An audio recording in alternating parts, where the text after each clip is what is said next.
இரவு நேரத்தில் யாருக்குமே தெரியாம நீங்க எழுதிருக்கீங்க. புருஷனுக்கு தெரியாம, மனைவிக்கு தெரியாம, பிள்ளைகளுக்கு தெரியாம வெளியே சிரிக்கிறது போல சிரிக்கிறோம். ஆனா இதயத்துக்குள்ள இதே ஒரு பாரம், ஏதோ ஒரு கண்ணீர், ஏதோ ஒரு வேதனை நம்ம எழுதி கொண்டே இருக்கோம். அல்லேலூயா.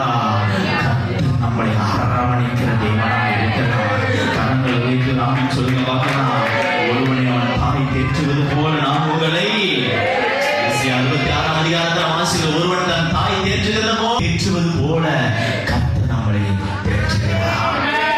வயதான ஒரு ஆளுங்க 99 வயதாயிடுச்சு. இந்த வயசான ஆளுக்கு ஒரு தாயினுடைய பாசம் தேவைப்படுதுன்னு கர்த்தர் அறிந்தபடினால்தான் ஆபிரகாம் கர்த்தர் வெளிப்படுகிறார். பாருங்களேன், நிறைய பேருக்கு குழந்தைங்கன்னா குழந்தை தான். அவங்களுக்கு கல்யாணம் ஆகிட்டு இருக்கும், அவங்களுக்கு கல்யாணம் குழந்தை பிறந்துட்டு இருக்கும். ஆனா அம்மா என்ன பண்ணுவாங்க, என் குழந்தை பையன் வந்துட்டான், என் குழந்தை பொண்ணு வந்துட்டா.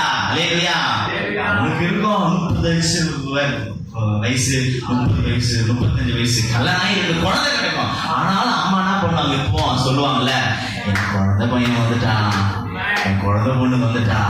இல்லையா, என்னதான் அவங்களுக்கு வயசானாலும் குழந்தை